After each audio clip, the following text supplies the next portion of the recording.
গ্রামের পরিবেশে ভিডিও করতে গেলে অনেক কিছু শুনতে হচ্ছে আর ধৈর্য থাকছে না, কারণ সবার কাছ থেকে এত কিছু শোনার পরে আর ইচ্ছা করছে না যে ভিডিও বানাই আমি। তো গ্রাম আর শহরের পরিবেশটা নিশ্চয়ই বোঝো, যে যারা গ্রামে থাকো, যারা ভিডিও করো, গ্রামে যদি তুমি ভিডিও বা ফটো তোলো তাহলে কিন্তু লোকে অনেক খারাপ খারাপ কথা বলে। তো যেটা শহরে হয়ে থাকে না সেটা কিন্তু গ্রামে হয়ে থাকে। তো গ্রামের মধ্য দিয়ে ভিডিও করতে গেলে অনেক বেশি কষ্ট হয়ে যাচ্ছে আর অনেক লোকের অনেক নানান রকম কথা শুনতে হচ্ছে নিজেকে। আর আটকে রাখতে পারছি না ভিডিও চালু করে রাখতে। নমস্কার আমার প্রিয় সকল বন্ধুরা, কেমন আছো সবাই? আশা করছি যে যেখান থেকে আমার এই ভিডিওটি দেখছো সবাই ভালো আছো এবং সুস্থ আছো। সবাইকে জানাই শুভ সকাল। আর আজকে সকাল থেকেই দেখো বৃষ্টি শুরু হয়ে গিয়েছে, আর বৃষ্টি মাথায় কাজ করতে গেলে কিন্তু অনেক বেশি অসুবিধা হয় আমাদের, যেহেতু বাড়ি থেকে মানে ঘর থেকে কলটা অনেকটা দূরে, তার জন্য সমস্যাটা কিন্তু অনেক বেশি হয় আমাদের। ঘুম থেকে উঠেই দেখে বৃষ্টি শুরু হয়ে গিয়েছে, তো অনেকক্ষণ ধরে বসেছিলাম যে বৃষ্টিটা কমলে তারপরে কাজবাজগুলো করে নেবো। তো বৃষ্টিটা একটু কমেছে, তখন হচ্ছে সব কাজবাজগুলো করে নিলাম। আর আমাদের ঘরটা দেখো কোথায় আর কলপাটটা কোথায়, অনেকটা দূর। আর এই বৃষ্টি মাথায় কাজবাজ করতে গেলে না অনেক বেশি সমস্যা হয়। আর আমি তো ছাতা নিয়ে কাজ করতে পারি না, তার জন্য এই গামছাটা মাথায় দিয়ে নিয়েছি, নিয়ে এখানে হচ্ছে উঠোনটা ঝাড়ু দিয়ে নিচ্ছি। আর বৃষ্টি হয়েছে বলে পাতাগুলো তো বসে গিয়েছে মাটির সাথে, তো এখানে হচ্ছে সামনে অল্প একটু জায়গাটা ঝাড়ু দিয়ে নিচ্ছি, আর ওইগুলো বিকেলবেলা বা অন্য টাইমে দিয়ে দেবো। জানো তো বন্ধুরা, অনেক বেশি কষ্ট হচ্ছে আমার ভিডিও করতে বা ভয়েস দিতে, অনেক বেশি সমস্যা হচ্ছে আমার। শারীরিক দিক থেকে অনেক বেশি কমজোর হয়ে পড়ছি আমি। তো মাত্র 10টা বা 20,000 টাকার জন্য জানো তো আমি এখন চেক আপে যেতে পারছি না। তো খুব তাড়াতাড়ি যাব, হাজবেন্ডকে বলে খুব তাড়াতাড়ি জোগাড় করতে হবে, সেটা যেভাবেই হোক জোগাড় করে যেতে হবে, নাই শরীরটা অনেক বেশি খারাপ হয়ে যাচ্ছে। আমি না পারছি কোনো কাজবাজ করতে, না পারছি কিছু করতে। সারাদিন কিছু ইচ্ছা করছে না, সবসময় শুয়ে আছি। আর খুব শরীরটা খারাপ হয়ে পড়ছে, ভীষণই পরিমাণে খারাপ হয়ে পড়ছে। তো কাজবাজগুলো তো করতে হবে। আর এদিকে শাশুড়ি মা কিন্তু আমাকে বকাও দিচ্ছে, কাজটা আমি বেশি করে ফেলছি তাই। কিন্তু কি করব বলো তো, ওই যে আমি কাজ দেখে না সবসময় বসে থাকতে পারি না, যে শাশুড়ি মা করবে আমি কাজ দেখে বসে থাকবো, এইটা আমি পারি না। তো তার জন্যই আমি ছুটে চলে যাই কাজ করতে, আর এই জন্যই আমার এই সমস্যাটা হচ্ছে। তো আমি যখন ভেলোরে ফার্স্ট অপারেশনে গিয়েছিলাম, তারপরে আমাকে ডাক্তার বলেছিল যে আমার 3টে বছর রেস্ট নেওয়ার দরকার আছে। তো সেখানে আমি 1টা মাস রেস্ট নিয়েছিলাম, কারণ আমি বাপের বাড়িতেই ছিলাম। আর 1 মাস পরে আমি সোনা বাবাকে না দেখে, ওকে কাছে না পেয়ে আমি আর থাকতেই পারছিলাম না, তার জন্য আমি 1 মাস পরেই চলে এসেছিলাম শ্বশুর বাড়িতে। আর শ্বশুর বাড়িতে এসেই সেখান থেকে কাজ করছি, কারণ ওই যে মাকে কাজ করতে দেখে আমি থাকতে পারি না কাজ না করে। আর ওই যে মা কাজ করবে, মুখটা একটু অন্ধকার থাকবে, ওটা আমি একদমই পছন্দ করি না দেখতে। তো যত কষ্ট হোক করেছি, তার ফলটা আমি এখন পাচ্ছি। জানো তো, প্রচুর পরিমাণে কষ্ট হয়ে যাচ্ছে কাজ করতে গিয়ে। আর এদিকে দেখো এখন চা খাবো, সকালবেলা চাটা বসিয়েছি। আর এইদিকে হচ্ছে একটু মুড়ি ভাজা করব, কারণ বাড়িতে একটু চানাচুর নেই, শুধু বাড়িতে আছে কটা শুকনো মুড়ি। তো এই শুকনো মুড়িটা কিভাবে খাবো, তার জন্য এই তেল দিয়ে মুড়িটা ভাজা করে নিচ্ছি, এইভাবেই চাটা খাবো। আর অল্প কটা বিস্কুট আছে, সোনা বাবাকে খাওয়াতে হবে, না হলে ও ঘুম থেকে উঠে আবার খেতে চাইবে, তখন কোথায় পাবো। তার জন্য এই মুড়িটা ভেজে নিচ্ছি, মুড়িটা সকালবেলা খাবো, আর সোনা বাবাকে ম্যাগি বা কিছু খাইয়ে দেবো। আমি আর সোনা বাবা এখন শুয়ে আছি, আর বাইরে হচ্ছে বৃষ্টি। হ্যাঁ, তুমি সকালে কি খেয়েছো বাবা? ছাতু? কোথায় ম্যাগি খেয়েছো না? আর আমরা কি খেয়েছি? দিদি আর মা কি খেয়েছে? ম্যাগি, চা আর মুড়ি। আমি বাইরে বৃষ্টি হচ্ছে, কোনো কাজ নেই, এখন ঘরের ভিতরে শুয়ে আছি আমি আর সোনা বাবা। ওরে বাবালে, তুই কি খাবা? তুই এবার ছাতু খাবা? বসে বসে কি করবো, শুয়ে আছি।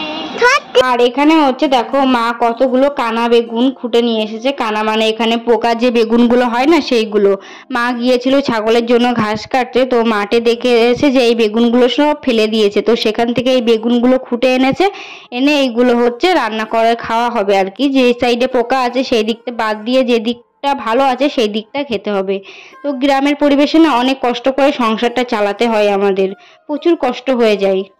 তোমরা লোকের ভিডিও যত দেখবে তত কিন্তু তোমাদের চ্যানেলটা গ্রো করবে। তোমরা যখন কারোর ভিডিও দেখতে যাবে, গিয়ে তার ভিডিওর কমেন্ট বক্সে কিছু ভালো ভালো কমেন্ট করে দিয়ে থুয়ে আসবে। যে এই না যে তুমি গিয়ে গিয়ে বলবে যে আমি তোমাকে সাপোর্ট করছি, তুমিও আমাকে সাপোর্ট করো, এটা বলবে না। এটা বললে কিন্তু তোমার চ্যানেলের অনেক বড় ক্ষতি হয়। তুমি গিয়ে ভালো ভালো কমেন্ট করবে, ভালো ভিডিও করছো এইগুলো বলে আসবে। তো এগুলো বলার পরে তারাও দেখবে, মানে তোমার ওই কমেন্ট দেখে অন্য কেউ কিন্তু তোমার চ্যানেলে ঢুকবে, ঢুকে তোমার ভিডিওগুলো চেক করবে, জানবে যে এ রোজ রোজ এসে এসে সুন্দর সুন্দর কমেন্ট করে যায়, তাহলে নিশ্চয়ই এও ভালো কিছু ভিডিও বানায় বা ভালো মানসিকতার মন। তখন কিন্তু সবাই গিয়ে তোমার কমেন্ট বক্সে চেক করে, তোমার কমেন্টে চেক করে তোমার চ্যানেলে ঢুকবে, ঢুকে তোমার ভিডিও দেখবে। আর সবার ভিডিও দেখলে কি হয় জানো তো, যে কে কিভাবে কথা বলছে, কে কিভাবে কাজ করছে, এটা দেখে শেখা যায়। এটা দেখে তুমিও তোমার ভিডিওতে ওইভাবে কাজ করতে পারবে আর কি, তোমার ভিডিওতে ওইভাবে কাজ করতে পারবে, তারপরে ওইভাবে সেটিং করতে পারবে, আর ক্যামেরাটা কিভাবে রাখলে ভালো হয় এসবগুলো কিন্তু সব কিছুই তুমি অন্যর ভিডিও যদি দেখো তাহলে কিন্তু তুমি বুঝতে পারবে। তো যদি নিজের ভিডিও ভালো করতে চাও তাহলে তোমার অন্যর ভিডিও বেশি বেশি করে দেখতে হবে। অন্যর ভিডিও দেখলেই তবে তোমার চ্যানেলে গ্রো করতে পারবে। তো আমি কিন্তু আগে কখনো ভিডিও তেমনভাবে পারতাম না। আমিও কিন্তু সবার মতন অন্যর ভিডিও দেখে দেখে তারপরে কিভাবে ক্যামেরা সেট করতে হয় বা কিভাবে ভিডিও করলে তোমাদের ভালো লাগে সেটা কিন্তু আমি অন্যর ভিডিও দেখে দেখেই শিখেছি। আর আমি যখনই অন্যর ভিডিও দেখি তখন কিন্তু আগে কমেন্ট বক্সটা চেক করি। তো তার জন্যই বলছি যে তুমিও সবার ভিডিও দেখো, গিয়ে সেখানে ভালো ভালো কমেন্ট করে আসো, তাহলে কিন্তু তোমার কমেন্ট দেখে অনেকে তোমার চ্যানেলে ঢুকে তোমার প্রোফাইল চেক করবে। তো আমি যেটা করি, যার কমেন্ট ভালো লাগে তো তার প্রোফাইলে কিন্তু যাই, গিয়ে তার ভিডিওগুলোও চেক করি। আর সেখান থেকে যদি কোনো ক্যাপচার ভালো লাগে সেটাও কিন্তু আমি আমার নিজের ভিডিওতে করার চেষ্টা করি। তো তোমরা এইভাবে ভিডিওতে সফল পাবে যদি তোমরা সবার ভিডিও দেখো। যার ভিডিও যত বেশি দেখবে তত বেশি সফল পাবে। তো এটাই বলা, তোমরা এই টিপসটা ফলো করে দেখবে, খুবই একটা ভালো টিপস, খুবই উপকৃত হবে এই টিপস দেখে। তো আমি কিন্তু এটা দেখেই চলি। তো আশা করি তোমরা সবাই বুঝতে পেরে গিয়েছো যে আমি কি বলতে চেয়েছি। তো আবার নেক্সট কোনো ভিডিওয় তোমাদের সাথে দেখা হবে। এখন এর মতন টাটা, বাই বাই। হ্যালো বন্ধুরা, এখন চলে এসেছি ছাদে। আর সারা দিনে জানো তো শুয়ে শুয়ে ছিলাম, কারণ যেহেতু বৃষ্টি হচ্ছে কোনো কাজ নেই। আর দুপুরবেলাও রান্নাটা মা করেছিল, তো সকাল থেকে শুয়ে আছি। এখন ঘুম থেকে উঠলাম, এখন ঘড়িতে বাজে 5:30। আর উঠে ভাত খেলাম, ভাত খেয়ে তারপরে ছাদে চলে এলাম এই যে আমার গাছগুলোর সাথে একটু পরিচয় করতে। অনেক দিন আসা হয় না ছাদে, তো দেখতে এলাম যে আমার গাছগুলো কেমন আছে। অনেক দিন মানে কালকে না পরশু দিন এসেছিলাম ছাদে, কালকে দিনটা আসিনি, তাই মনে হচ্ছে যে অনেক দিন পরিচয় করা হয়নি। আর বাইরের আকাশটা দেখো কি সুন্দর লাগছে। তো আমি তোমাদেরকে ব্যাক ক্যামেরায় দেখাচ্ছি যে কত সুন্দর লাগছে আকাশটা।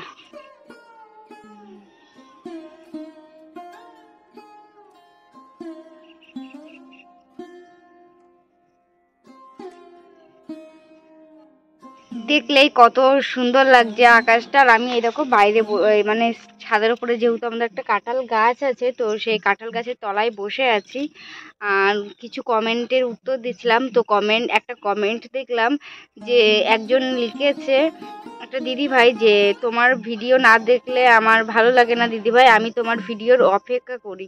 তো সত্যি এই কমেন্টটা পড়ার পরে না মনটা অনেক বেশি খুশি হয়ে গেল যে আমার ভিডিও দেখার জন্যও কেউ ওয়েট করে থাকে। তো ভীষণ ভালো লাগলো কমেন্টটা পড়ে। তো তোমরা আমার পাশে থেকো, অবশ্যই আমি ভালো ভালো ভিডিও দেব, আর এইভাবে সাপোর্ট করো। কিছুই ভালো লাগছে না, বুঝতে পারছি না কি করব।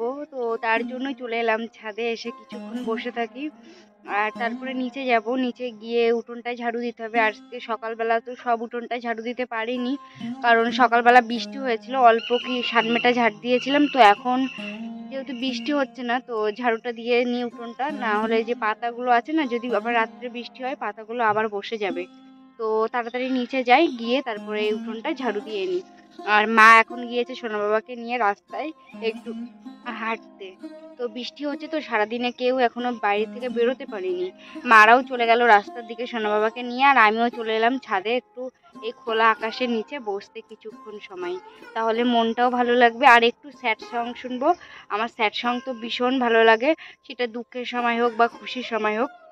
দেখো তোমাদের সাথে কথা বলছি আর এদিকে গলাটা ফুলে যাচ্ছে।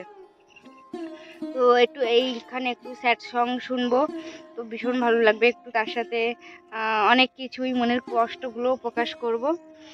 তো তারপরে নিচে যাব, গিয়ে উঠোনটাই ঝাড়ু দিয়ে নেবো। আর এদিকে ছাদের থেকে চলে এসেছি, এসে উঠোনটা ঝাড়ু দিয়ে নিচ্ছি। সকালবেলা যেহেতু বৃষ্টি হয়েছিল, বৃষ্টির কারণে পাতাগুলো পুঁতে ছিল, তো বিকেলবেলা এখন পুরো উঠোনটা ঝাড়ু দিয়ে নিচ্ছি। আর এখন বিকেল বেলায় ঝাড়ু দিচ্ছি, কারণ যদি রাত্রেবেলা আবার বৃষ্টি হয় না, তাহলে এই পাতাগুলো আবার উঠোনে পুঁততে যাবে। আর বর্ষাকালে উঠোনটা ভীষণ পরিমাণে নোংরা হয়, জানো তো, পাতাগুলো পুড়ে পড়ে, আর পাতা পড়ে ভীষণ পরিমাণে নোংরা হয়। তো আজকের ভিডিওটি এই পর্যন্তই থাক, নেক্সট ভিডিও আবার দেখা হবে। ভালো লাগলে চ্যানেলটা সাবস্ক্রাইব করো, লাইক, কমেন্ট এবং শেয়ার করো।